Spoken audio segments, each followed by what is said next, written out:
भगवत सत्संग, भक्ति भजन ज्ञान को संग।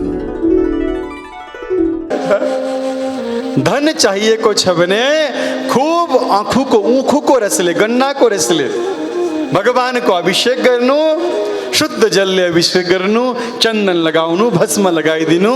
त्यसपछि भगवान शंकरलाई 500 बेल्वपत्र चढाउनु। कति? 500।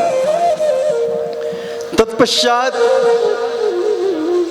मैले हजुरलाई भन्छु, यदि पुत्र चाहिएको छ भने, पुत्र चाहिएको छ भने 1500 बिल्वपत्र, 1500 बिल्वपत्र भगवानलाई चढाउनु।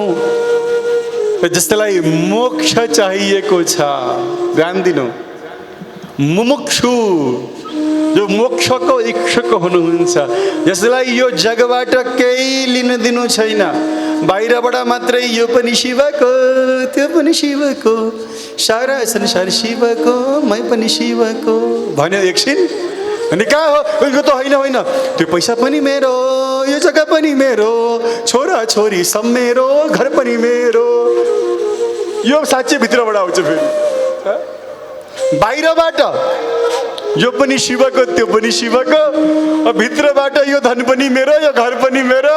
घर पास गर्ने बेला भयो, मेरो डाबमा गर्नुपर्छ अलिकति। माताहरू त ट्याक्स कम लाग्छ, अलिकति यतै गरौँ महाराज। एकपटक जोडले भन्नुहोस्, हर हर महादेव। एउटा कुरा भनौँ, यो बाहिर बाहिर भनेर भगवान प्रसन्न हुनुहुन्न। मैले धेरै पटक निवेदन गरेको कुरा हो, के थाहा छ? त्यो बाहिरको स्वरूप जुन छ नि, त्यो बाह्य स्वरूपले यो संसारलाई आकर्षण देखाउँछ, संसारलाई आकर्षित गर्छ, तर परमात्मालाई हजुरको भित्रको सब थाहा हुन्छ। मैले भन्ने गर्छु, यदि यो संसारमा बाहिरका मान्छेहरूलाई, यो समाजलाई आकर्षित गर्नु छ भने यो अनुहार सजाउनु पर्छ, यो मुहार सजाउनु पर्छ। मुहार सजायो भने मान्छेले भन्छ लुकिङ भेरी प्रिटी, भाइ वाह क्या बात, भेरी गोर्जियस, क्या राम्री देखिएकी छौ, क्या राम्रो देखिएका छौ। के सजायो भने अनुहार। बाहिरका मान्छेलाई आकर्षित गर्नु छ भने मुहार सजाउनु पर्छ, र भगवानलाई आकर्षित गर्नु छ भने हृदय सजाउनु पर्छ महाराज। हृदय सजियो भने भगवान प्रसन्न हुनुहुन्छ। मन सजाउनु पर्छ। लौ है शिव सुटुक्क आउनु है, मेरो मन मन्दिरमा घर जम बसाउनु है। प्रभु म त अज्ञानी छु, म जान्दिन, तर यो मनलाई निर्मल बनाएर कसरी हुन्छ? हजुर आएर उस मेरो मनमा विराजमान हुनु पर्यो। मन त चञ्चल छ। गीतामा अर्जुनले भन्छन् नि, चञ्चलानि मनः कृष्ण। यो मनको स्वभाव हो, तर यो चञ्चल मनमा पनि हे प्रभु तिमी आएर बसिदेऊ। आहा, र म तिम्रो बनूँ। मेरो मनमा, मेरो चित्तमा, मेरो रोम रोममा शिव बाहेक कोही नदेखियोस्। प्रत्येक जीवमा म शिवको दर्शन गर्न सकूँ, यस्तो कोही मुमुक्षु छ, कोही मोक्षको इच्छा गर्नेवाला छ भने त्यो व्यक्तिले 1 करोड बिल्वपत्र चढाउनु पर्छ, मन्त्र जप गर्नुपर्छ, ओम नमः शिवाय। कसैलाई बन्धनबाट मुक्ति चाहिएको छ भने 1500 वटा बिल्वपत्र चढाउने र मन्त्र जप पनि खूब गर्ने। त्यसपछि भगवान शिवलिङ्गको, पार्थिव शिवलिङ्गको पूजन गर्ने। कसको? पार्थिव शिवलिङ्गको। माटाको शिवलिङ्ग बनाउने। कति ठुलो? बोले 4 अङ्गुल, 4 औँला बराबरको शिवलिङ्ग बनाउने, पूजन गर्ने। त्यसपछि भगवानलाई प्रणाम गर्ने। पंचाक्षर मन्त्रको खूब जप गर्ने। पंचाक्षर मन्त्र भनेको के हो? नमः शिवाय। मैले सिकाइसके। शुद्ध पवित्र अवस्थामा बस्दा ओम नमः शिवाय रुद्राक्षको माला भस्म धारण गरेर, ध्यान दिनु, बिना भस्म धारण हुँदैन फेरि। र शिवपुराणले के भन्छ भने दिउँसोको 12 बजे भन्दा पहिला भस्ममा जल मिलाएर गिलो भस्म लगाउनु भनेको र 12 बजेपछि मध्याह्नपछि स्नान गरेर सुखा भस्म, फुस्रो भस्म यसरी लगाउने शिवपुराणले नियम हामीहरूलाई बताएको छ। यो कुरा यहाँहरूले बुझ्नुपर्ने विषय हो। नारद भक्ति सूत्रमा के भनिएको छ भने यदि कुनै व्यक्तिले ईश्वरीय तत्त्वलाई जान्यो भने ऊ एकदम आनन्दमा हुन्छ अरे, उसलाई जगतको केही पनि परवाह हुँदैन। यत् ज्ञात्वा मत्तो भवति, उन्मत्त हुन्छ अरे के भगवानलाई जानेपछि। उसले शिव बाहेक केही देख्दैन अरे। मनमा शिवको नाम निरन्तर चलिरहन्छ। बाहिरी जगतसँग व्यवहार गर्छ उसले। घरमा एउटी स्त्री छन् त भोजन पनि बनाउँछिन्, झाडु पनि लगाउँछिन्, त्यो उनको बाहिरको लक्षण हो। तर उनको मन भने मन मस्त मगन बस तेरा ही नाम गाए। बाहिर त काम चलेको छ तर भित्र भगवानको नाम चलेको छ। आहा, क्या मत्तो भवती। त्यति मात्र का हो र, स्तब्धो भवती, उसको मन को गति त्यही रोकिन्छ। एकदम चराचर जगतमा चारैतिर भगवानको दर्शन गर्छ। देख्छ सृष्टिमा ईश्वर भन्दा अरू कोही पनि छैन। हर जीवमा शिव देख्न थाल्छ। त्यसपछि आत्मरामो भवती। आहा, उ त आत्मराम हुन्छ महाराज, आफैमा हराउँछ, आप भगवानको नाममा डुबल्की लगाउँछ, भगवानको नामको आनन्द लिन्छ। शिवको भक्त कसैको निन्दा गर्ने हुँदैन, त्यो भक्तको स्वभाव हुन्छ एउटा। अगाडि सती प्रसङ्गमा आउँछ, यहाँहरूले श्री स्वस्तानी व्रत कथामा सुन्नुभएको छ। खूब दक्ष प्रजापतिले गाली गरे तर शिवले उत्तर दिएनन्।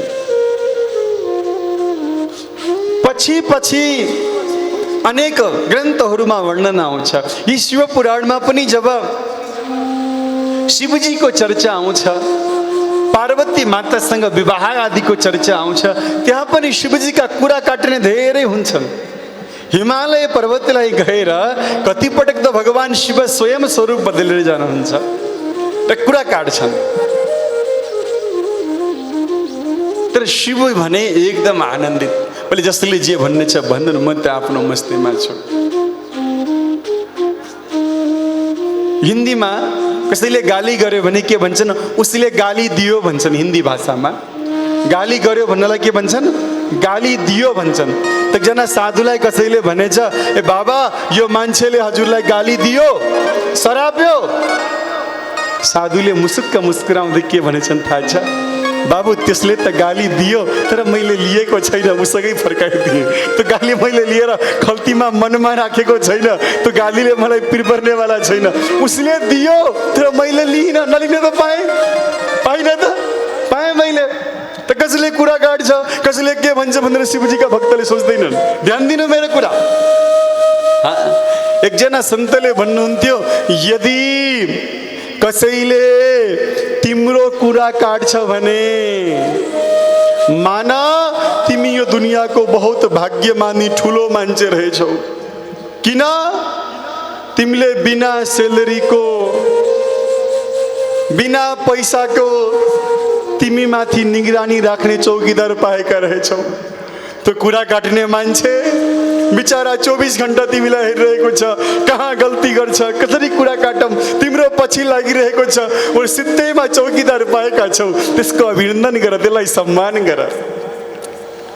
बुझ अर्को कुरा, यदि कसैले तिम्रो कुरा काट्दैछ भने निश्चित छ तिमी त्यो व्यक्ति भन्दा धेरै उन्नति प्रगति गरेका छौ, किनभने सधैँ तिमी भन्दा पछि हुने मान्छेले कुरा काट्छ, अघि हुने मान्छेले जीवनमा कहिल्यै कसैको कुरा काट्दैन। बुझ, तिमी त्यो भन्दा सफल छौ, तिमी त्यो भन्दा समाजमा मान प्रतिष्ठा कमाएर बसेका छौ, त्यसैले कसैले तिम्रो कुरा काट्दैछ। अगाडि तिमी भन्दा प्रगति गरेको मान्छेले कहिल्यै तिम्रो कुरा काट्दैन, यो निश्चित हो। त्यसैले कसैले कुरा काट्यो भनेर दुखी नहुनु, खुसी हुनु कि मैले बिना सेलेरीको चौकीदार निरीक्षक पाएको छु जो 24 घण्टा मेरो निरीक्षणमा छ, मेरो व्यवस्थामा छ, मैले केही बिराउँछु कि भनेर हेरिरहेको छ। यो त सौभाग्यको विषय हो। प्रणाम गर्नु उसलाई महाराज। बडा बडा ठुल्ठुला साधुहरू हुनुभयो। एकजना साधुले भन्नुहुन्थ्यो, एकजना साधुलाई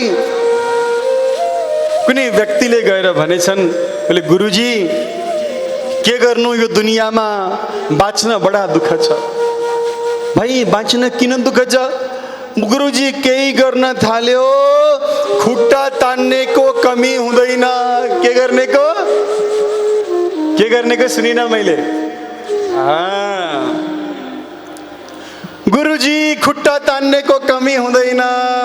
गुरुजीले भन्नुभयो यो त बडा खुसीको कुरा हो। किन हो? बोले खुट्टा तान्ने मान्छे तिमी भन्दा तल छ, तिमी भन्दा माथि भएको भए टाउको तान्नु पर्थ्यो उसले तिम्रो। हो कि होइन? हो कि होइन ल भन्नु? जो हजुर भन्दा मुनि छ, जो हजुर भन्दा कमजोर छ, त्यसले केही गर्न सकेको छैन, उसको कामै खुट्टा तान्ने हो महाराज। आफू त माथि चढ्न सक्दैन। हजुर भन्दा सफल भएको व्यक्तिले हजुरको कहिले खुट्टा तान्न सक्दैन। तान्नै परे पनि हात तान्छ मास्तिर, शिर तान्छ, हात समातेर अझै प्रगति पथमा हजुरलाई माथि बढाउँछ। तल तान्ने भनेको हजुर भन्दा तल भएको मान्छेले हो। त्यसैले निश्चिन्त भएर आफ्नो बाटोमा यसरी अगाडि बढ्नुहोस्। कसैले खुट्टा तान्छ, कसैले कुरा काट्छ, यो हजुरको ड्युटी होइन। सोच्नुहोस् यिनीहरू भन्दा म धेरै नै सफल छु, त्यसैले लागिरहेका छन्। मलाई बस ईश्वरको कृपा सदैव बनिरहोस्, मनमा कहिल्यै अभिमान नहोस्, घमण्ड नहोस्, म विनम्रतापूर्वक आफ्नो कर्तव्य गर्न सकूँ। हे शिव, ममा अभिमान नहोस्, तर मलाई कहिल्यै कुरा काट्ने, खुट्टा तान्नेको परवाह गर्न नपरोस्। भगवानलाई प्रार्थना गर्नु। अर्को कुरा भन्न चाहन्छु, भगवान शिवका भक्तको यो दुनियाँमा कुनै माईको लालको तागत छैन कि कसैले केही बिगारिदियोस्। मानिन्छ हुन सक्छ केही समयलाई डगमगाउला, हल्लाउला हजुरलाई, तर खसाल्न सक्दैन कसैले। यो कुरा बुझ्नु। म के भन्दैछु फेरि ध्यान दिएर सुन्नु। जो शिवको सेवक छ, जो शक्तिको सेवक छ, त्यो व्यक्तिलाई कसैले हल्लाउला केही समयको लागि अलग विषय हो, तर खसाल्न कसैले सक्दैन। काल भी उसका क्या बिगाड़े, जो भक्त हो महाकाल का, जो भक्त हो महाकाल का। जो स्वयं हृदयमा महाकाललाई बोकेर हिँडेको छ, जो स्वयं हृदयमा शिवलाई बोकेर हिँडेको छ, ऊ शिव हृदयमा छन्। शिव शब्दको अर्थ हुन्छ कल्याण। अरे ऊ आफ्नो कल्याणलाई त हृदयमा धारण गरेर हिँडेको छ। यो दुनियाँमा कसको खुबी उसको केही बिगाडोस् साहब। शिवका भक्तहरूलाई त्यो आनन्द छ। सज्जनवृन्द, म निवेदन गर्न चाहन्छु यहाँलाई। अब यहाँ चर्चा छ कि भगवानको शिवको नैवेद्य स्वीकार गर्ने के नगर्ने। कति ठाउँमा हजुरहरूले सुन्नुभयो होला, शिवजीलाई चढाएको खाना हुँदैन, शिवजीमा चढाएको प्रसाद ग्रहण गर्न हुँदैन। त्यो सब मिथ्या कुरा हो। किनभने अब 24,000 श्लोकले सुसज्जित भगवान शिवको आफ्नो पुराण, शिव पुराणले के भनेको छ भने शिव नैवेद्य खानुपर्छ। शीतल कृष्णले भनेको होइन, यो मेरो भावना भनेको होइन। व्यास गद्दीमा बसेर यस्तो मर्यादित ठाउँबाट म केवल भावनामा बगेर शिवजी भगवानको खानुपर्छ भनेको होइन। शास्त्रमा लेखेको कुरा प्रमाण सहित भन्दैछु। शिव पुराणको विद्येश्वर संहितामा लेखिएको छ 22 अध्यायको तेस्रो श्लोकमा शिव भक्त शुचि शुद्ध सद्वृत्ति दृढ़ निश्चय भक्षयेत् शिव नैवेद्यम त्यजेद अग्राह्य भावना। भगवान शिव का भक्तहरूले यो ग्रहण गर्न योग्य छैन, यो ग्रहण गर्ने होइन भन्ने भावनालाई त्यागेर भगवान शिवको नैवेद्य अमृत जस्तो मानेर ग्रहण गर्नुपर्छ। प्रसादस्तु प्रसन्नता। भगवान शिवको प्रसाद खाएपछि हृदयमा एकदम प्रसन्नता आउँछ। जस्तै उम्लिन लागेको पानीमा बुद बुद बुद बुद बुद बुद बुँदाहरू उफ्रिन्छन् नि, त्यस्तै चाहिँ शिवजीको प्रसाद खाएपछि मनमा खुसीका आनन्दका लहरहरू बुद बुद बुद बुद बुद बुद गर्दै उम्रिन्छन्। महाराज शिवजीको प्रसाद ग्रहण गर्नुपर्छ। आहा सज्जनवृन्द, म निवेदन गर्न चाहन्छु, भगवान शिवका भक्तहरूले गलामा रुद्राक्ष धारण गर्नुपर्छ। ध्यान दिनु, भगवान विष्णुका भक्तहरूले तुलसीको कण्ठी लगाउने नियम छ। म वैष्णव हुँ, निम्बार्की वैष्णव, त मेरो गलामा तुलसीको कण्ठी छ। तर जहाँ मैले जप गर्ने झोली छ, यो झोलीमा रुद्राक्ष पनि छ, तुलसी पनि छ। साहब, यहाँ हरि पनि छन्, हर पनि छन्। मेरो लागि हरि र हरमा केही भेद छैन। संसारमा कति प्रसङ्गहरू अहिले भेद भएर आउँछन्, तर स्पष्ट बुझ्नुपर्ने कुरा के छ भने भगवान शिवको मन्त्र जप गर्दा रुद्राक्ष गलामा धारण गर्नुपर्छ। रुद्राक्षको सानो दाना भएको माला लिएर जप गर्नुपर्छ। र अर्को कुरा, ध्यानपूर्वक श्रवण गर्नु सबैजनाले। जप गर्ने माला लगाउनु हुँदैन, लगाउने मालाले जप गर्नु हुँदैन। मन लागेको बेलामा यही लगाउँछु, मन लागेको खोलेर जप गर्छु भन्नु हुँदैन। यो नियम विपरीत हो। जे कुरा पनि शास्त्रले बताएको विधि अनुसार गरियो भने विधिपूर्वक गरिएको कर्मले बल्ल फल दिन्छ। यदि कर्ममा विधि पुगेको छैन भने त्यो कर्मले फल कहिल्यै पनि दिँदैन। यहाँहरूलाई थाहा छ, जस्तै धेरै आमा दिदीबहिनीहरू बस्नु भएको छ। एउटा सानो सामान्य तरकारी सब्जी पकाउने बेलामा पनि विधि पुऱ्याइएन भने ग्यास जलाउनु भन्दा पहिल्यै तेल राखिदिउँ, तेल राखेर तेल नताइकन पहिल्यै जिरा फुराउँ भनेर हुन्छ त? हुँदैन नि। तेल तात्नु पर्यो, बल्ल जिरा राख्नु पर्यो। त्यो विधि बडा आवश्यक छ। सज्जनवृन्द, म निवेदन गर्दैछु, भगवान शिवका भक्तहरूले रुद्राक्ष गलामा धारण गर्नुपर्छ। शिव नामको जप गर्नुपर्छ। र अर्को कुरा मेरो सुन्नुहोस्, खाली जमिनमा बसेर जप गर्नु हुँदैन। खाली निधार जप गर्नु हुँदैन। निधारमा भस्म हुनु पर्यो या चन्दन हुनु पर्यो। जमिनमा कुनै आसन हुनु पर्यो। केही न केही त आधार शक्ति चाहियो। आसन बिना जप गर्नु हुँदैन। र कम्तीमा पनि एक माला जप गर्नुपर्छ। 108 दाना भएको माला लिएर शिव मन्त्रको जप गर्दा। अब म हजुरहरूलाई रुद्राक्षको बारेमा जानकारी गराउँछु। ध्यानपूर्वक श्रवण गर्नुहोला। एक मुखी रुद्राक्षलाई शिव पुराणले शिव स्वरूप बताएको छ। कति मुखी रुद्राक्ष? एक मुखी, नक्कली वाला होइन, बजारमा बनाएको वाला होइन। यदि ओरिजिनल यदि एक मुखी रुद्राक्ष यहाँले पाउनु कतै भयो भने, भेट्नु कतै भयो भने साक्षात शिव मानेर पूजा गर्नुहोला। र 5 मुखी रुद्राक्ष रुद्र स्वरूपमा हुन्छ। र यदि कसैको बच्चा,